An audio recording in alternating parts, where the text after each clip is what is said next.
وشر الأمور محدثاتها فإن كل محدثة بدعة وكل بدعة ضلالة وكل ضلالة في النار. Kaum muslimin dan kaum muslimat, para pemirsa, para pendengar yang dimuliakan oleh Allah Azza wa Jalla. Secara spesial pada kesempatan malam yang berbahagia ini, yang sudah ikut tergabung yaitu Surabaya Mengaji, Refkan TV Banjarmasin, Guraba Muscat, demikian juga Hijrah TV. Alhamdulillah, Allah Azza wa Jalla berikan kita taufik untuk bisa terus belajar dan belajar. Mudah-mudahan Allah Azza wa Jalla senantiasa memberikan kita al-ilmu nafi' wal amalus salih.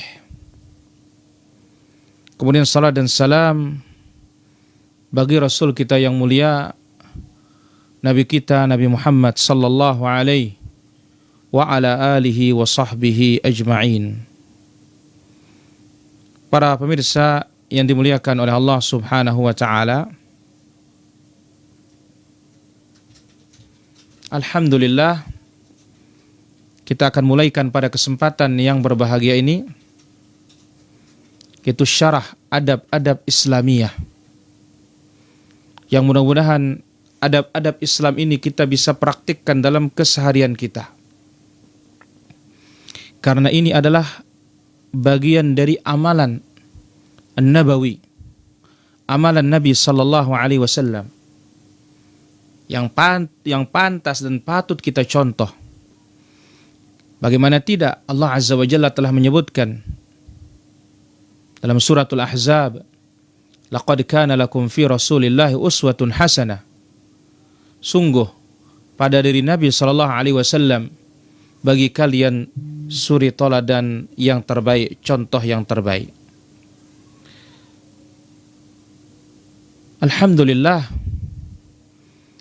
pada kesempatan malam yang berbahagia dan mulia ini, kita mulaikan dari adabul istiqadz, adab-adab bangun tidur. Adab-adab bangun tidur ini mencakup apa? Zikrullah indal istiqadz. Zikir kepada Allah Azza wa Jalla ketika bangun tidur. Kemudian fakku uqadis syaitan, membuka tali-tali atau jerat-jerat syaitan, membuka jerat-jeratnya syaitan. Kemudian at-tasawwuk, memakai siwak. Kemudian iqadz ahlihi liqiyamil lail, membangunkan istri, membangunkan keluarga untuk melaksanakan sholat malam. Kita akan mulai dengan adabul istiqadz, adab-adab ketika bangun tidur. Ay al-adab allati yanbaghi fi'luha, adab-adab yang perlu untuk dilakukan indal intibahi minan naum, ketika kita bangun tidur. Rawal Bukhari, telah diriwayatkan oleh Imam Al-Bukhari, Amirul Mukminin fil Hadis, Abu Abdullah Muhammad ibn Ismail ibn Ibrahim ibn Al-Mughirah ibn Al-Ahnab Bardizbah Al-Ju'fi, yang wafat tahun 256. Beliau meriwayatkan dalam sahihnya dari Hudzaifah ibn al-Yaman radhiyallahu anhu arda. Beliau mengatakan, kana an-nabiy sallallahu alaihi wasallam idza akhadha madji'ahu min al-lail, ketika akan tidur malam, ya, ketika akan tidur malam, wada'a yadahu tahta khaddih, beliau radhiyallahu anhu atau beliau sallallahu alaihi wasallam, ya, Nabi alaihi salatu wasallam, wada'a yadahu, meletakkan tangan kanannya, ay kaffahul yumna, telapak tangan kanannya, Di mana? Tahta khaddihi, di bawah pipinya. Ya. Berarti apa? Tidur di samping kanan. Thumma yaqul. Lalu Nabi sallallahu alaihi wasallam berdoa, Allahumma, ya Allah, dengan menyebut namamu. Bismik, dengan menyebut namamu. Amutu wa ahya. Amutu, aku tidur. Kenapa dinamakan tidur? Karena yang namanya tidur itu amutu, aku mati. Kenapa mati itu atau tidur itu dikatakan mati? Karena Nabi SAW mengatakan an-naumu akhul maut. Tidur itu saudaranya mati. Maka dia kata, Bismikallahumma amutu wa ahya. Ya, dengan menyebut namamu ya Allah, amutu, aku mati, yaitu tidur. Wa ahya, dan aku hidup, itu aku bangun.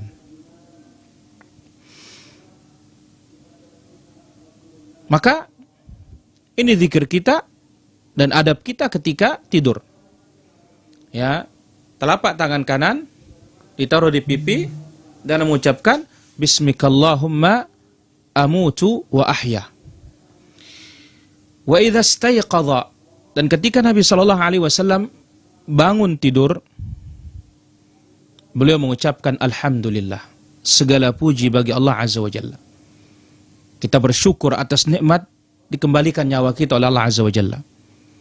Sebagaimana yang Allah azza wa jalla terangkan dalam firman-Nya, Allah yatawaffal anfusa hina mautiha wallati lam tamut fi manamiha fayumsiku alladhi qada alaihi al-maut wa yursilu al-ukhra. Allah yatawaffal anfusa hina mautiha. Allah azza wa jalla yang mewafatkan jiwa-jiwanya ketika tiba waktu matinya. Wallati lam tamut fi manamiha. Demikian juga Allah yang mewafatkan, yang memegang nyawa, ya, orang-orang yang lam tamut fi manamiha, yang belum mati waktu tidur. Tetapi tidur itu adalah saudaranya mati. Thumma yumsiku alladhi qadha alaihi al-maut. Allah azza wa jalla pegang, ya, Allah azza wa jalla tahan yang ditetapkan untuk mati, wa yursilul ukhra, dan melepaskan yang lainnya, yaitu apa? Yang belum tiba waktunya untuk mati.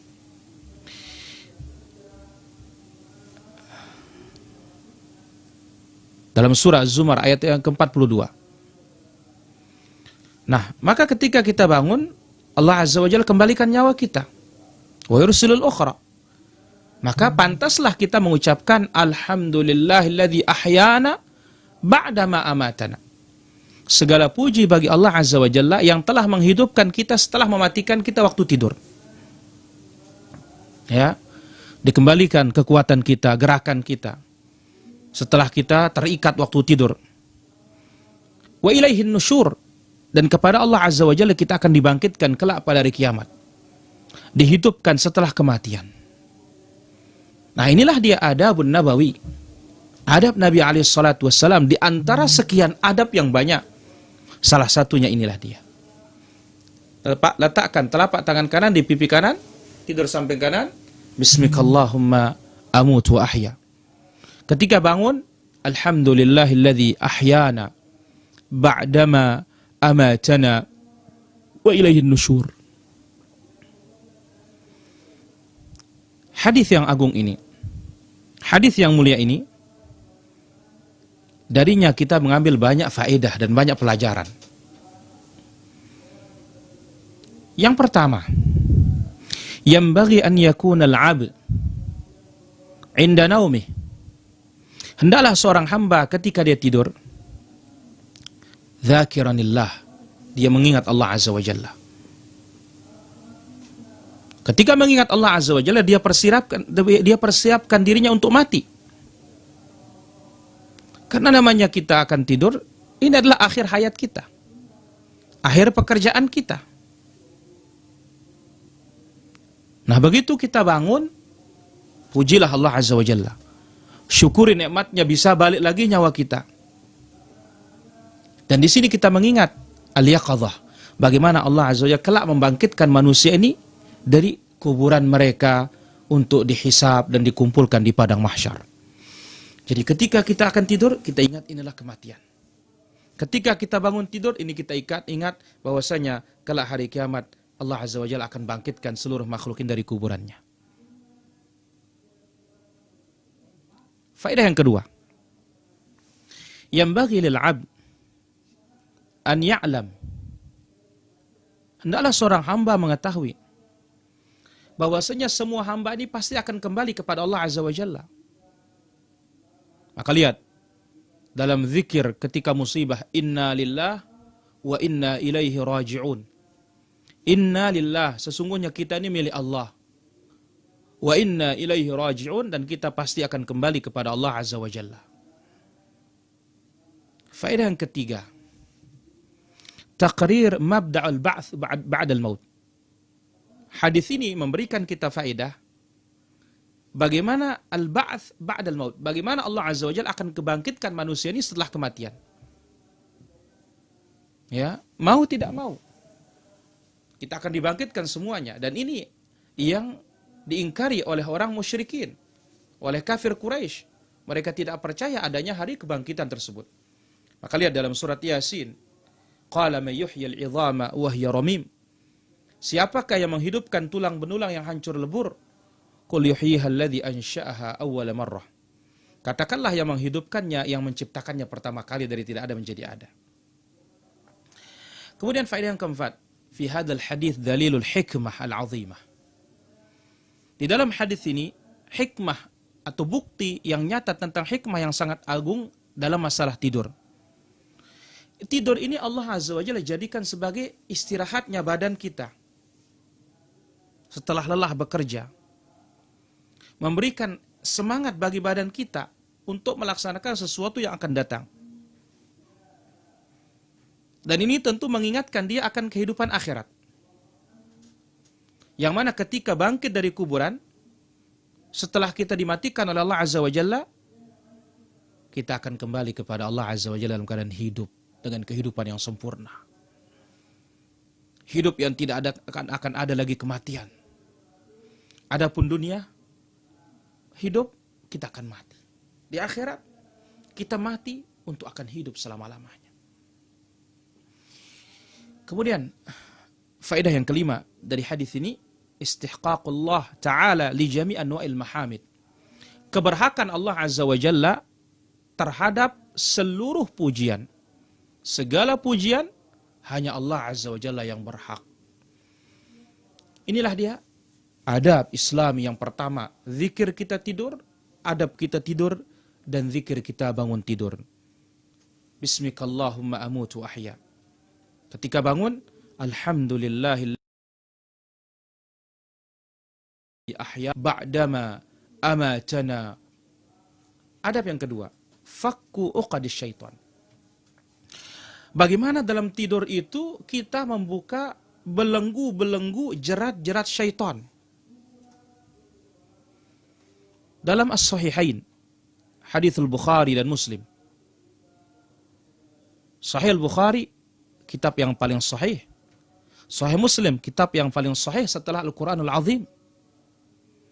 Sepakat seluruh umat menerima kesahihan hadis yang ada dalam kitab ini. Di dalam Sahih Bukhari, jumlah hadisnya 7.275 hadis. 7.275 hadis dengan diulang-ulangi. Tanpa pengulangan 4.000 hadis di dalam Sahih Bukhari. Adapun di dalam Sahih Muslim dengan pengulangan 12.000 hadis tanpa diulangi 4.000 hadis. An Abi Hurairah radhiyallahu an, dari Abu Hurairah, Abdurrahman bin Sakhar ad-Dawsi, sahabat radhiyallahu anhu ardhah yang paling banyak menghafal sunnah. Ini dihitung oleh para ulama kita 5.374 hadis. Anna Rasulullah sallallahu alaihi wasallam qala, beliau mengatakan bahwasanya Rasulullah sallallahu alaihi wasallam telah bersabda, yaqidus syaitan, syaitan mengikat. Ya. Entah itu jin kita, qarin kita atau yang lainnya, di mana ala qafiyati ra'si ahadikum idza huwa nama, yaitu di belakang leher kita, di bagian punggung kita, dari belakang kepala kita ke bawah, tengkuk kita ke bawah. Berapa tali? Thalatha uqadin, 3 ikatan. Ya, 3 ikatan.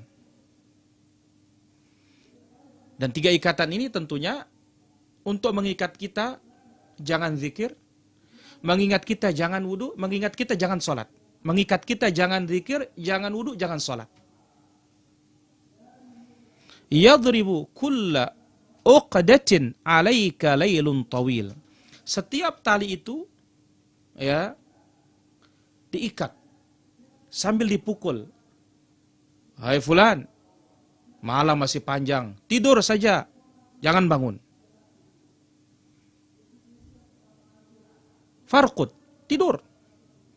Fa in istayqadha fa dzakarallah. Jikalau dia bangun dan langsung menyebut nama Allah Azza wa Jalla. La ilaha illallah wahdahu la syarikalah. Lahul mulku wa lahul hamdu wa huwa ala kulli syai'in qadir. Subhanallah walhamdulillah wa la ilaha illallah wallahu akbar wa la hawla wa la quwwata illa billah. Alhamdulillahilladzi ahyana ba'dama amatana wa ilaihin nusyur. In hallat uqdatun. Terputus satu tali ya setan sudah. Fa in tawadda. Setelah berzikir dia langsung bangun berwudu. In hallat uqdatun, terputus tali yang kedua. Terputus belenggu syaitan yang kedua. Fa in shalla in hallat uqdatun. Jikalau setelah itu langsung dia bangun salat, maka terputuslah ketiga ikatan tersebut.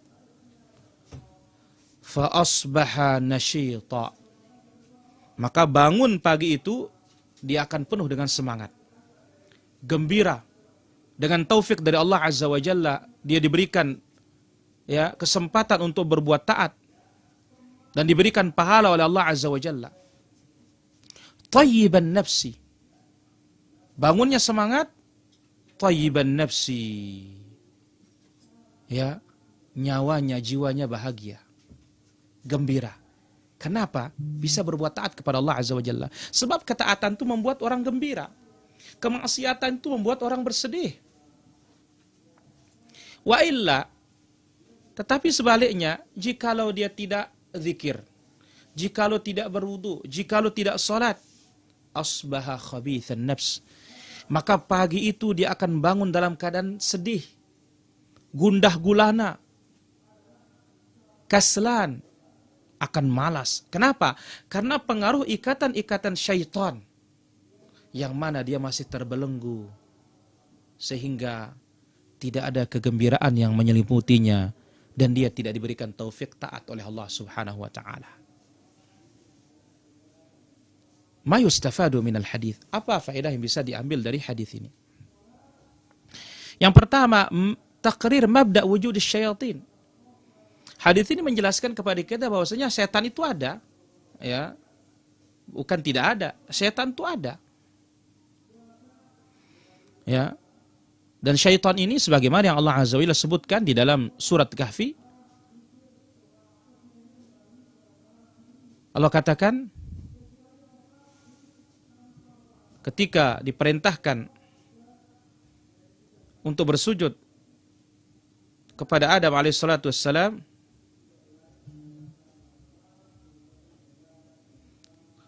apa kata Allah Azza wa Jalla? Kana minal jinni fafasaqa an amri rabbih. Wa idh qulna lil malaikati isjudu li Adama fasajadu illa iblis. Ketika kami berfirman kepada para malaikat, usjudu li Adam, bersujudlah kepada Adam. Fasajadu illa iblis. Semuanya bersujud kecuali iblis. Kana minal jinni. Karena dia termasuk jin. Fafasaqa an amri rabbih, maka dia fasik, keluar dari ketaatan kepada Rabbul Alamin tabaraka wa taala.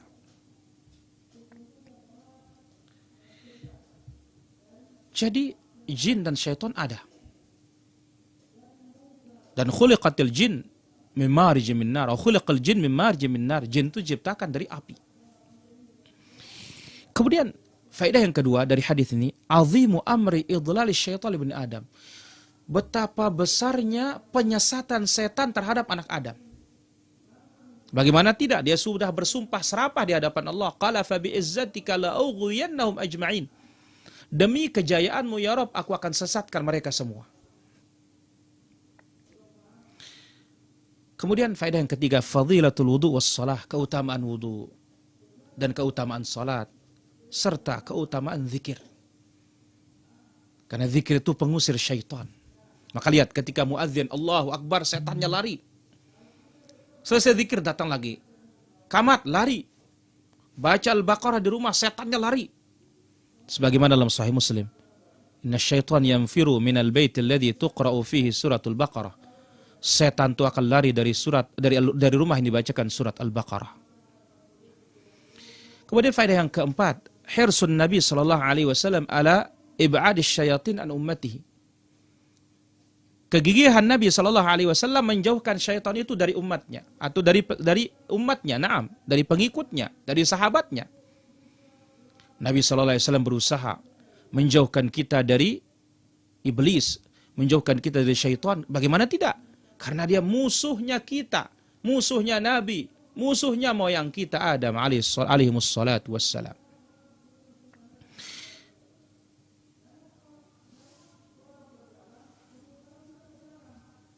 Kemudian faedah berikutnya.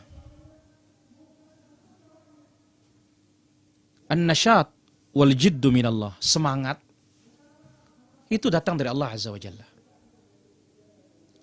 Adapun al-kasal minasyaitan. Kemalasan itu adalah disebabkan oleh syaitan dan iblis. Kemudian adab yang ketiga, at-tasawwuk. Memakai siwak. Fafis sahihain. Dalam riwayat Al-Bukhari dan Muslim. An Hudzaifah radhiyallahu anhu qala. Dari sahabat yang mulia Hudzaifah radhiyallahu anhu, beliau berkata, kana an-nabiy sallallahu alaihi wasallam idza qama min al-lail. Dahulu Nabi sallallahu alaihi wasallam apabila bangun di malam hari, yashusu fahu bis-siwak, beliau menggosok giginya dengan siwak. Dibersihkan giginya, dibersihkan mulutnya bis-siwak. Dibersihkan mulutnya dengan siwak. Dengan syajaratul arak, pohon arak. Karena yang namanya tidur ini akan merubah mulut, bau mulut.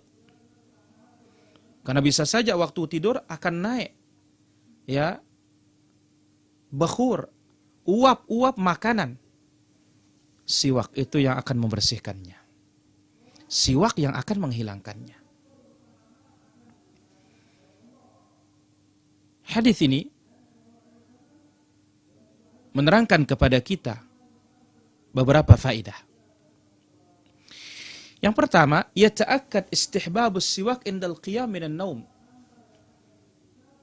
Sangat dikuatkan dan sangat dianjurkan penggunaan siwak ketika bangun tidur. Bahkan dalam satu riwayat dikatakan, ya, Nabi SAW begitu bangun siwaknya sudah di atas kepalanya disiapkan oleh istrinya.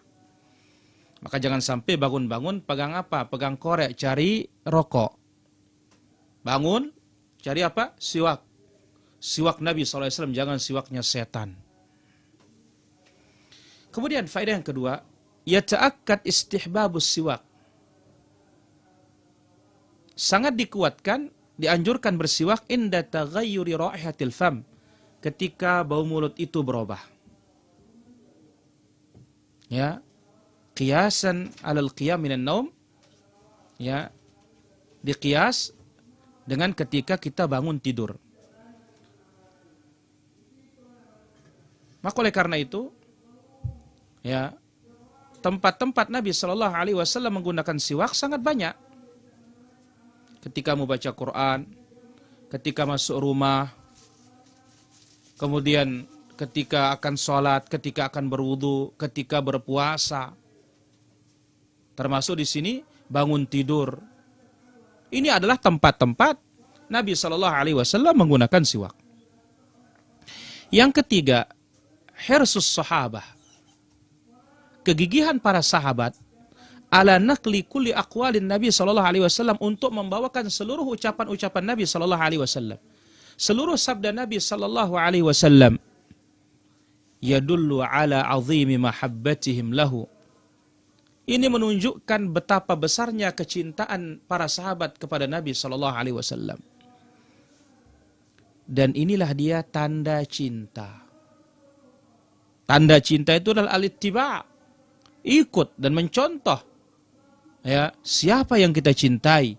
Maka ketika kita cinta Allah, Allah katakan fattabi'uni, ittiba, ikuti Rasulullah sallallahu alaihi wasallam, Rasulul Karim salawatullah wassalamuhu alaihi. Kemudian poin yang keempat, iqadhu ahli liqiyamil lail. Bangunkan istri untuk bangun malam, untuk melaksanakan salat malam.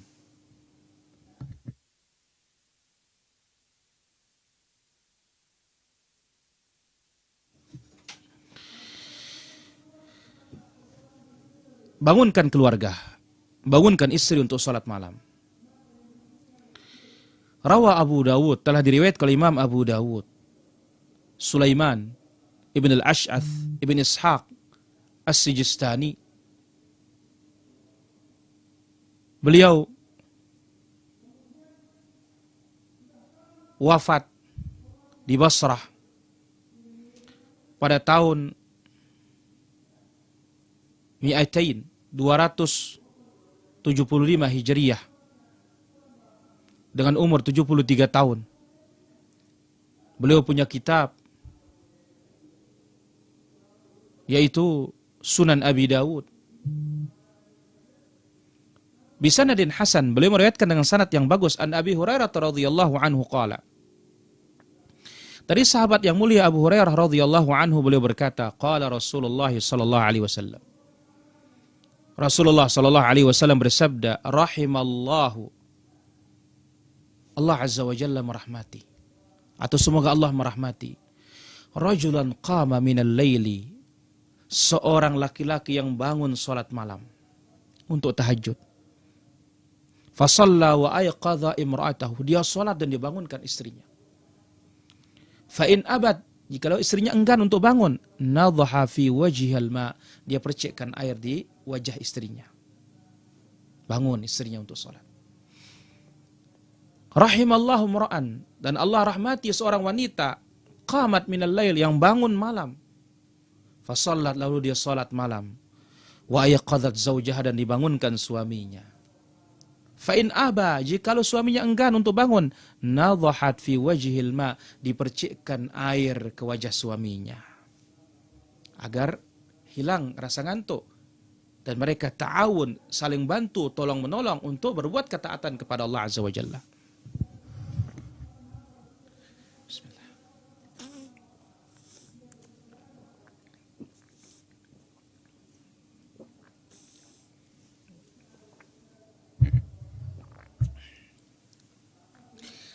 Ma yustafadu minal hadith. Apa faedah yang bisa kita ambil dari hadis ini? Pertama, masyru'iyatud du'a birrahmah lil hayy kama yud'a biha lil mayyit.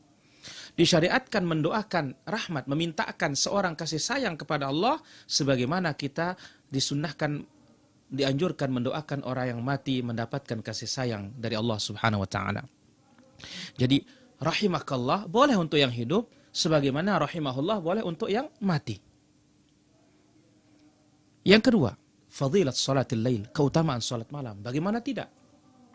Nabi sallallahu alaihi wasallam katakan dalam hadis Muslim, afdalu ya as-salawat ba'da al-fariidhah salatul lail. Salat yang paling utama setelah salat wajib salat malam. Kemudian yang ketiga, fadilah masyru' iqadhin naim litanafful. Keutamaan ya disyariatkan membangunkan orang yang sedang tidur untuk melaksanakan sholat sunnah, sebagaimana disyariatkan untuk membangunkan sholat wajib. Dan ini sebagaimana kita sebutkan, ta'awun 'alal birri wat taqwa, tolong menolong dalam kebaikan dan ketakwaan kepada Allah azza wa jalla. Faedah yang keempat, hadis ini menjelaskan husnul muasyarah, bagaimana suami istri bergaul dengan baik, dengan bersikap al-mulatafah, berlemah lembut, wal muwafaqah, dan saling ayomi. Ya, sepakat. Ya, seia sekata dalam rumah tangga. Suami duluan bangun, dibangunkan istrinya. Kalau nggak mau, kasih air dikit. Ya, bukan disiram pakai ember. Kalau ini bikin gaduh ini dan bukan adab ini. Ya. Kemudian yang kelima. Hadis ini mengisyaratkan bahwasanya laki-lakilah yang lebih utama bangun lebih dahulu. Karena apa? Karena dia imam di dalam rumah tangga. Laki-laki. Maka lihat Rasulullah SAW disebutkan oleh Ibnu Abbas, karena sallallahu alaihi wasallam idza dakhala al-ashr al-awakhir, Rasulullah SAW apabila masuk 10 terakhir Ramadan, ahya lailahu, dihidupkan malamnya, wa ayqadha ahlahu, dibangunkan istri-istrinya, bahkan menantunya dibangunkan juga. Kemudian faedah yang keenam dan faedah yang terakhir, fi isyarah. Hadis ini isyarah ila anna fadlallah la yukhtassu bi ahadin. Karunia Allah itu tidak diberikan kepada orang tertentu. Ya. Dalam masalah ibadah, bisa saja wanita lebih takwa kepada Allah Azza wa Jalla daripada seorang laki-laki. Ya. Maka apa? Di sisi Allah Azza wa Jalla, inna akramakum indallahi atqakum. Yang paling mulia di sisi Allah Azza wa Jalla adalah yang paling bertakwa kepada Rabbul Alamin Tabaraka wa Ta'ala. Para pemirsa Hijrah TV, Surabaya Mengaji, Rifkan TV, Banjarmasin, Goraba Muskat, MTV, itulah dia poin-poin yang bisa kita ambil pada kesempatan yang berbahagia ini. Pertama, zikir tidur dan bangun. Kemudian yang kedua, yaitu bagaimana syaitan mengikat dan membelenggu kita ketika tidur. Yang ketiga, gunakan siwak ketika bangun tidur. Kemudian yang keempat, yaitu ta'awun, tolong-menolonglah suami istri untuk bisa bangun sholat malam. Semoga apa yang kita ambil pada kesempatan yang berbahagia dan mulia ini bermanfaat. Selanjutnya kita akan buka sesi tanya jawab melalui layanan interaktif di 0811 390110. Sekali lagi, layanan interaktif di 0811 390110. Kami silakan bagi para pemirsa yang melalui layanan interaktif, demikian juga melalui WhatsApp, demikian juga melalui SMS, kami silahkan.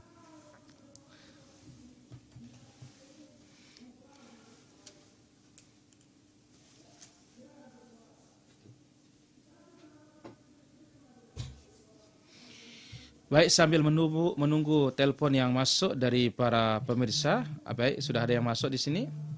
Ya, halo. Halo, Assalamualaikum. Waalaikumsalam warahmatullahi. Dari mana? Dari Kepulauan Riau, Bu Nur. Iya, silahkan. Dari Kepulauan Riau. Saya mau nanya. Iya. Kalau orang yang meninggal itu, kita sebutkan almarhum. Baik. Ada Pak? Itu nanya, terima kasih. Baik. Assalamualaikum. Waalaikumsalam warahmatullahi wabarakatuh. Baik, kami silahkan bagi para pemirsa di 0811 390110. Baik, kita angkat telepon kedua pada kesempatan malam hari ini. Ya, halo. Halo. Halo.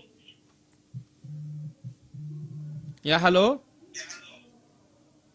Halo. Waalaikumsalam warahmatullahi. Dari mana, Bapak? Dari Lampung, Pak. Ya, silakan pertanyaannya. Ini mengenai salat di antara dua tiang. Iya, sholat di antara dua tiang. Iya, sewaktu berjamaah. Baik. Sekarang, seandainya tiang ke masjid. Terus dia mendapati salat jamaah di antara dua tiang. Baik. Terus kemungkinan sedangkan yang di belakang masih banyak kosong. Baik. Kira-kira sahkah salat saya kalau Baik. saya kebetulan ada teman yang mengerti sunnah, saya ajak ke belakang, sedangkan di samping tiang masih kosong. Baik. Kira-kira sahkah salat saya? Baik, ditunggu jawabannya. Barakallahu fikum.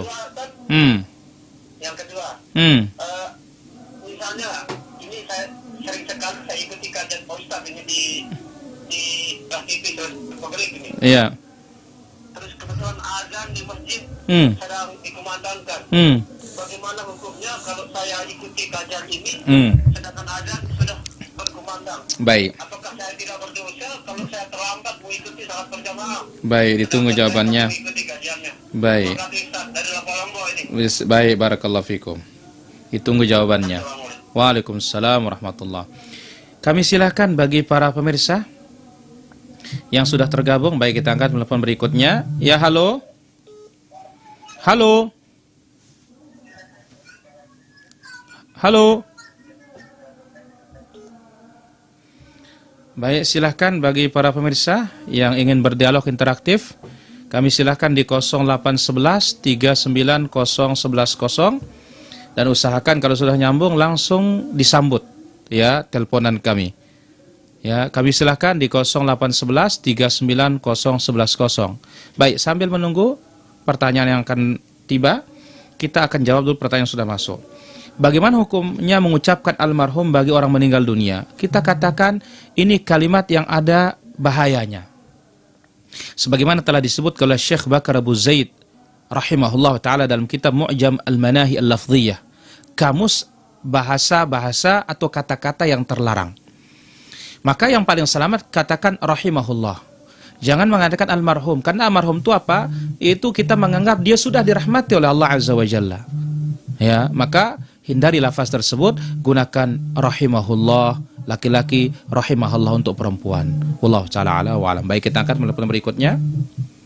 Ya, halo. Halo, Assalamualaikum. Waalaikumsalam warahmatullahi. Dari mana? Dari Sedadau, Kalimantan Barat. Masya Allah, silakan dari Kalimantan Barat. Mau nanya Ustaz, Iya. apa sikap kita saat pilkada yang pilihan pemimpinnya dua-duanya non-muslim? La ilaha illallah. Baik, itu saja. Jazakumullah khair, Ustaz. Baik. Assalamualaikum. Waalaikumsalam warahmatullahi wabarakatuh. Ditunggu jawabannya ya. Halo. Halo. Assalamualaikum. Waalaikumsalam warahmatullahi. Dari mana? Yang jemaah dari Kesik. Oh, dari Kesik. Silakan pertanyaannya. Boleh nggak kita membaca doa waktu tidur itu tetapi wudhu kita sudah batal? Baik. Ditunggu jawabannya. Ya, ditunggu jawabannya.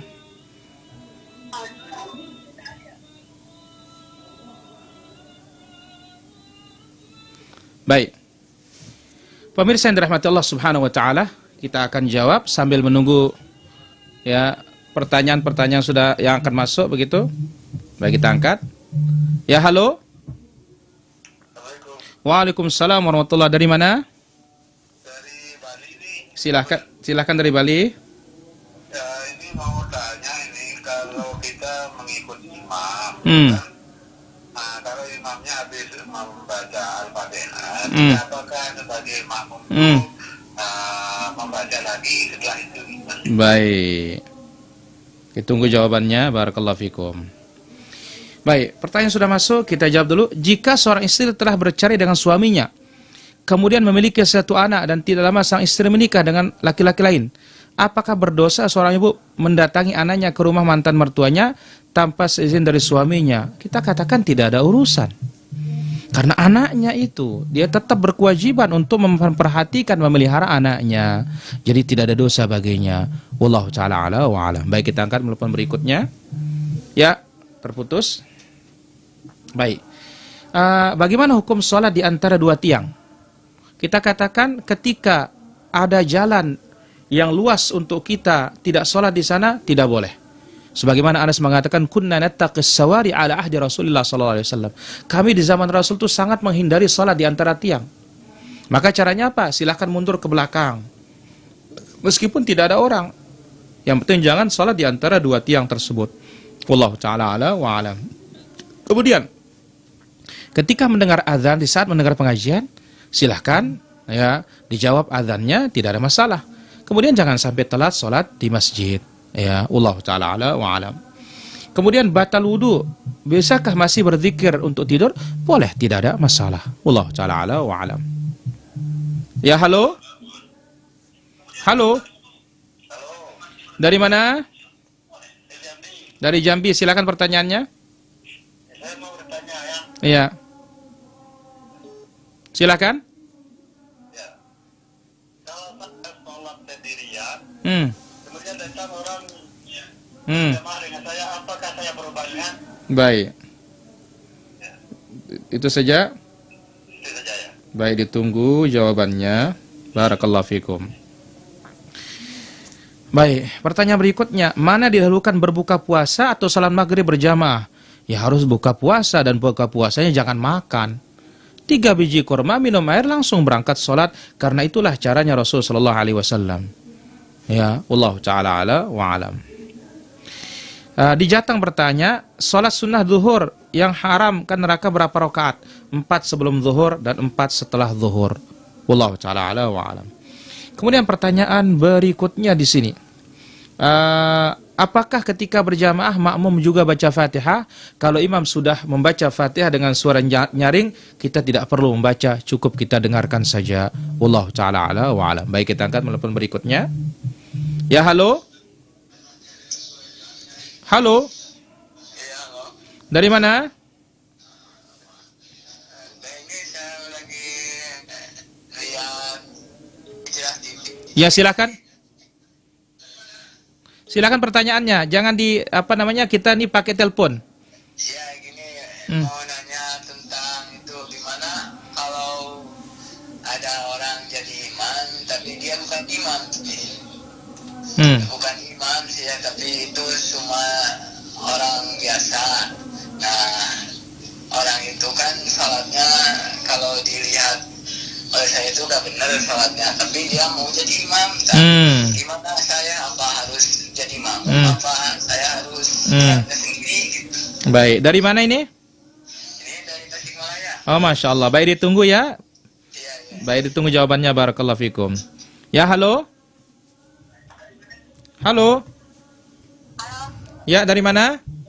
dari Palembang. Oh, silakan dari Palembang. Pak, ini saya ingin bertanya ya. Jauh dari studi yang di itu Telangka ya. Dulu tuh saya ini menjual harta waris, Pak. Semasa dia hidup, dia itu suka sekali ditagih. Kalau dia meninggal, anaknya membantah. Dan bagaimana persoalan itu, Pak? Orangnya sudah meninggal. Baik. Itu saja. Baik, ditunggu jawabannya. Barakallahu fiik. Ya, halo. Halo. Halo. Dari mana? Ya, silahkan pertanyaannya. Ini kalau saya habis sholat maghrib, saya habis tidur, langsung tidur, belum sholat habis tidur, bagaimana itu punya, Mas? Baik, ditunggu jawabannya. Baik, barakallahu fikum. Waalaikumsalam warahmatullah. Baik, pertanyaan di sini. Saya sholat sendiri, tiba-tiba ada orang lain di belakang datang menjadikan saya imam. Perlukah saya robah niat? Ya, robah niat menjadi imam. Wallahu ta'ala ala wa alam. Dan niat itu di hati, bukan dilafazkan. Wallahu ta'ala ala wa alam. Kemudian pertanyaan berikutnya, ada orang tidak bisa jadi imam, kok tiba-tiba dia mau jadi imam? Bagaimana hukum saya sholat di belakangnya? Kita katakan kalau tidak bisa jadi imam, jangan jadikan dia imam. Karena kriteria imam dalam Islam itu adalah liya'ummukum aqra'ukum li kitabillah. Yang menjadi imam itu yang paling banyak hafalan Qur'annya, otomatis alim tentang sunnah. Ya, wallahu ta'ala ala wa alam. Baik, kita angkat. Ya, halo. Baik, terputus. Pertanyaan berikutnya. Ya, halo. Halo. Waalaikumsalam warahmatullahi. Dari mana? Dari Singkong Jambi. Ya, silahkan yang dari Jambi. Pertanyaannya, berapa jaraknya wajib sholat? Berapa jaraknya wajib sholat ke masjid itu? Baik. Berapa Ya. jarak dari rumahnya wajib sholat ke masjid? Baik, ditunggu jawabannya. Ya, ya. Barakallahu fiik. Iya. Ya, halo. Halo. Assalamualaikum. Halo. Halo. Ya, halo, dari mana? Halo. Ya, kita sarankan jangan pakai WhatsApp telepon ya, karena sinyal kurang bagus. Dari Maluku bertanya, kalau ada seorang ibu yang ngidam parah, apakah boleh menjamak sholatnya? Boleh, tidak ada masalah karena bentuk dari sakit ini. Wallahu ta'ala ala wa alam. Saat bangun tidur, ya, sebelum sholat tahajud biasa disunahkan baca 10 ayat terakhir Al-Imran. Kalau belum hafal, apa boleh sambil membaca dari mushaf? Boleh, tidak ada masalah. Wallahu ta'ala ala wa alam. Ya, halo. Halo. Halo? Baik, terputus. Kemudian, bagaimana seorang berhutang? Ditagih tapi susah banget sampai mati, ahli warisnya mengingkari. Ketika dia mengingkari, maka apa? Suruh dia bersumpah dulu kepada Allah Azza wa Jalla. Karena Nabi SAW mengatakan, ya, al-bayyinatu 'alal mudda'i wal yaminu 'ala man ankar. Bukti bagi yang menggugat, kemudian sumpah bagi yang mengingkari. Kalau dia ingkari dan sanggup bersumpah, insya Allah siap terima pahala kelak pada hari kiamat. Kalau orang yang mengaku itu tidak punya pahala, maka siap-siap ya, dosa kita akan pindah kepada dia. Wallahu ta'ala ala wa alam. Kemudian, ya halo? Halo? Ya halo? Musirawas, silahkan pertanyaannya. Mohon maaf Bapak ya kalau pakai WhatsApp ini terganggu. Ya halo? Apa hukumnya mensemen kuburan? Baik, itu saja. Hukumnya mensemen kuburan. Baik, ditunggu jawabannya. Barakallahu fikum. Ya halo? Waalaikumsalam, dari mana? Dari Mesuji, Lampung. Mari Mesuji Lampung, silakan pertanyaannya. Ini Ustaz, saya ingin menanyakan tentang baca salawat di al-berjanji itu Ustaz. Baik, itu saja. Nah, Baik. Saya itu Baik. baca al-berjanji di musola sambil pakai alat musik. Baik, ditunggu jawabannya. Barakallahu fiik. Baik, kita jawab pertanyaan sudah masuk di sini. Kemudian, bagaimana hukum tidur sebelum Isya? Kana sallallahu alaihi wasallam yakrahun naum qabla al-isya wal haditha ba'daha. Nabi SAW membenci tidur sebelum Isya dan ngobrol setelah Isya. Membenci tidur sebelum Isya karena akibatnya Isya lolos, dan ngobrol setelah Isya akibatnya subuh lolos. Dibenci oleh Nabi SAW. Wallahu ta'ala ala wa alam. Ya halo? Halo? Assalamualaikum. Waalaikumsalam warahmatullahi, dari mana? Dari Aceh, Ustaz. Silakan pertanyaannya. Ini Ustaz, saya mau tanya, apakah betul kalau orang yang mau meninggal itu arwahnya atau ruhnya pergi ke tempat yang pernah dia kunjungi, apakah betul itu Ustaz? Baik. Ya, itu aja Ustaz. Baik. Assalamualaikum. Waalaikumsalam warahmatullahi. Baik, pertanyaan berikutnya. Yang dibangunkan untuk sholat malam kok cuma antara suami istri, menantu bagaimana dan anak-anak? Kita katakan ya, hukum asalnya adalah yaitu istri. Ya, istri duluan. Namun ya, anak-anak dan mereka umur sudah baligh, tidak mengapa dibangunkan. Sebagaimana Nabi SAW membangunkan putrinya Fatimah, demikian juga menantunya Ali bin Abi Thalib. Wallahu ta'ala ala wa alam. Baik, kita angkat telepon berikutnya. Ya halo? Halo. Ya halo, dari mana? Assalamualaikum. Waalaikumsalam warahmatullahi, dari mana? Ya, dari Palembang. Silakan, dari Palembang. Ya, bagaimana hukum memindahkan kuburan? Baik, itu saja. Ya, ya, Baik, ditunggu jawabannya. ya. Ya halo? Halo? Halo, dari mana? Dari mana? Majalengka, silakan pertanyaannya. Ya, silakan langsung pakai telepon, jangan ditunggu televisinya.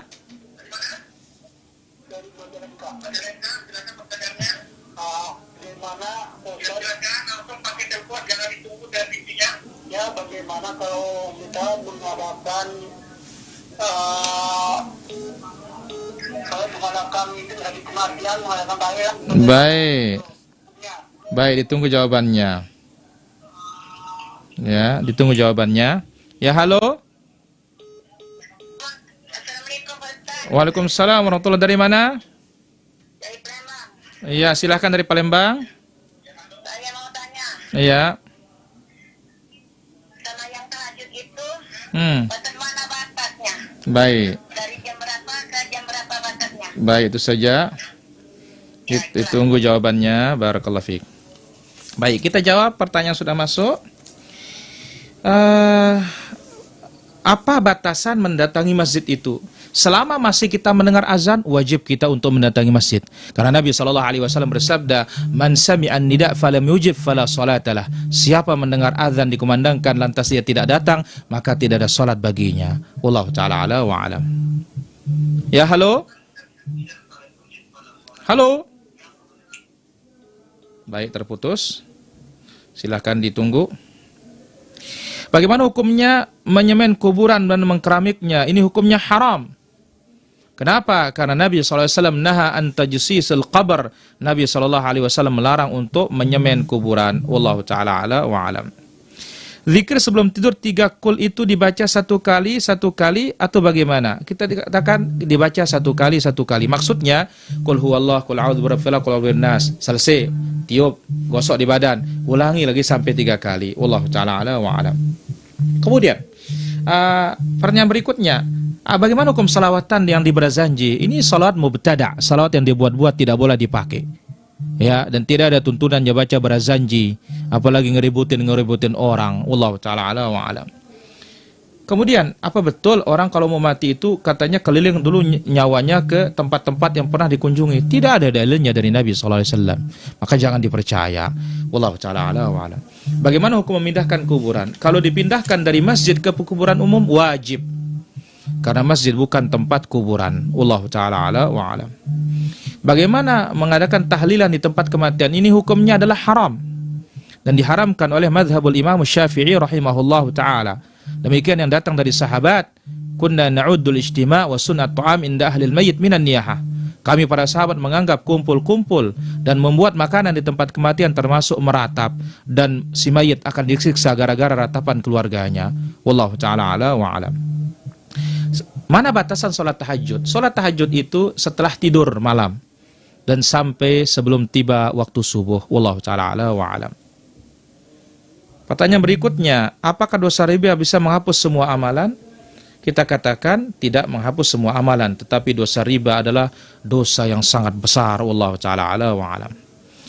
Ketika orang tua memberikan anaknya harta, saat masih hidup orang tua memberikan hartanya dengan hukum hibah. Bagaimana kalau sudah meninggal? Apa pembagiannya harus berdasarkan hukum waris? Kalau sudah dihibahkan, ya selesai masalahnya. Dan hukum hibah itu pun harus sesuai dengan hukum waris. Wallahu ta'ala ala wa alam. Sholat sunnah sebelum sahur yang dihindari dari api neraka itu 2 rakaat, 1 kali salam. Tidak ada keterangan seperti itu. Sebelum zuhur mungkin, yaitu 4 sebelum zuhur, 4 setelah zuhur. Wallahu ta'ala ala wa alam. Larangan tidur sebelum isya, ngobrol setelah isya berlaku untuk laki-laki dan perempuan, semuanya tidak ada bedanya. Wallahu ta'ala ala wa alam. Saya mau tanya nih, ya, mengapa sih orang menghina Nabi Muhammad SAW harus dibunuh? Dan apakah itu tak mengurangi kemuliaannya beliau sebagai seorang Nabi? Kita katakan bahwasanya menghina Nabi SAW ini adalah menghina Islam dan menghina Allah Tabaraka wa Ta'ala. Ini bukan hal yang ringan, hal yang berat. Karena ketika Rasul Islam dihina, dia hina risalah Islam. Dan dia hina Rabbul Alamin Tabaraka wa Ta'ala yang telah mengutusnya. Maka Syekhul Islam rahimahullah punya kitab yang bernama As-Sarimul Maslul, pedang yang terhunus ala syatimar Rasul, bagi pencaci maki Rasul sallallahu alaihi wasallam. Wallahu ta'ala ala wa alam. Ya, halo. Assalamualaikum. Waalaikumsalam warahmatullahi. Dari mana? Dari Pekanbaru, Ustaz. Silakan pertanyaannya. Ini Ustaz, kalau sholat subuh sikat gigi sama mandi ke bawah aja, bagaimana hukumnya Ustaz? Baik, ditunggu jawabannya. Barakallahu fikum. Ya, halo. Halo.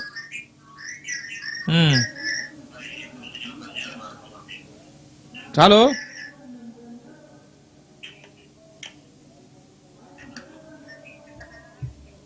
Baik. Bagaimana katanya kalau ya bangun sholat subuh, mandi, kemudian sikat gigi? Tidak ada masalah. Ya, bagus. Tapi jangan lupakan siwak karena dia punya keistimewaan. Allah Ta'ala ala wa alam. Ya, halo. Halo. Ya, halo, dari mana? Halo. Halo. Ya, halo, dari mana? Assalamualaikum Pak Ustaz. Waalaikumsalam warahmatullahi. Dari mana? Dari Medan Pak Ustaz. Silakan pertanyaannya. Saya mau nanya, Pak. Iya. Kan kredit saya pun udah habis. Apa itu? Kredit kendaraan saya kan saya udah habis. Iya, terus? Jadi kredit denda itu kan masih ada, tertinggalnya itu kan masih ada, Pak. Apa itu dendanya? Halo? Ya, dendanya masih? Dendanya itu masih ada, Pak Ustaz. La ilaha illallah. Itu saja. Apa itu? Baik. Dendanya. Baik. Jadi kalau tidak dibayar dendanya itu tak dapat bukti, tapi Pak Ustaz. Baik, ditunggu jawabannya ya. Nantinya. Baik. Jadi apa itu hukumnya, Pak Ustaz? Ba- Dibayar, Pak Ustaz. Baik, ditunggu jawabannya ya. Baik. Terima kasih, Pak Ustaz. Baik, barakallahu fi. Waalaikumsalam. Ya, halo. Assalamualaikum Ustaz. Salam ya. Begini Ustaz, Hmm. saya punya salah sama orang tua. Hmm. Saya udah meninggal. Bagaimana Ustaz? Baik, itu saja. Ya. Ditunggu jawabannya. Ya, halo. Halo. Ya, halo, dari mana? Dari Sumatera Utara. Ya, silakan pertanyaannya. Bagaimana hukumnya memasang stiker kupu-kupu yang 3 dimensi di dalam rumah Ustaz? Baik, itu saja. Iya Ustaz. Baik, ditunggu jawabannya. Ya, terima kasih Ustaz. Assalamualaikum. Waalaikumsalam. Ya, halo. Assalamualaikum. Waalaikumsalam warahmatullahi. Dari mana? Abang masih Bengkulu Ustaz. Silakan pertanyaannya. Sekarang kan anak nih sering di rumah ya Ustaz karena sekolahnya libur. Terus kita nih sering makmuman bersama anak gitu kan. Terus kita sudah membiasakan mendawamkan sholat qobliyah tuh Ustaz. Gimana itu kita utamakan sholat qobliyah atau makmuman? Sedangkan anak nih biasanya nggak sabar Ustaz. Jazakallahu khairan. Wassalamualaikum warahmatullahi wabarakatuh. Waalaikumsalam warahmatullahi wabarakatuh. Baik, kita jawab. Apakah ada sholat qabliyah asar? Ada. Bisa 2 rakaat, bisa juga 4 rakaat. Wallahu ta'ala ala wa alam. Sebagai wanita tidak ada kesalahan sama sekali, ya, sama sekali suami menceraikan. Padahal saya tidak mau bercerai. Ya, tapi suami mencari kesalahan-kesalahan saya supaya bisa bercerai. Saya minta penjelasannya. Pertama, jikalau terjadi seperti itu suami zalim dan dia akan terima akibat kezalimannya kelak pada hari kiamat. Wallahu ta'ala ala wa alam. Bagaimana hukum anak putri hasil zina, dia mau nikah? Siapa walinya? Walinya adalah yaitu saudari ibunya atau dari pihak ibu. Wallahu ta'ala ala wa alam. Kemudian pertanyaan berikutnya. Saya selesai angsuran mobil, tapi masih dendanya. Kita katakan bayar dendanya dan bertobat kepada Allah Subhanahu wa ta'ala. Inilah dia makan riba berlipat ganda itu. Wallahu ta'ala ala wa alam. Bagaimana saya bersalah kepada orang tua dan orang tua sudah mati? Taubat kepada Allah, banyak-banyak memintakan diampunan dan mintakan dia surga kepada Allah Azza wa Jalla. Wallahu ta'ala ala wa alam. Ya, halo. Halo. Ya, halo, dari mana? Dari Parigi, Sulawesi Tengah. Silakan pertanyaannya. Apakah ada petunjuknya banyak yang masuk sholat sejadahnya ditaruh di bahu, tidak dipakai di bawah? Apakah ada petunjuknya? Di mana itu dipakai? Ditaruh di bahu waktu sholat? Ditaruh di bahunya. Waktu sholat? Ya, ditaruh di bahunya, baik sholat sunnah atau sholat di bahu. Baik, ditunggu jawabannya. Baik, ditunggu jawabannya. Baik, barakallahu fikum. Pertanyaan berikutnya di sini. Bagaimana hukumnya memasang begitu kupu-kupu 3 dimensi? Sebaiknya ya barang-barang bernyawa yang bentuknya bernyawa sebaiknya dihindari agar selamat kita dari menyerupai yaitu makhluk Allah Subhanahu wa taala. Wallahu taala ala wa alam. Kemudian bagaimana hukumnya mendawamkan qabliyah? Kita katakan boleh, tidak ada masalah ya bagi anak-anak untuk melatih mereka dan setelah itu ajak mereka untuk sholat ya berjamaah. Wallahu taala ala wa alam. Baik. Kemudian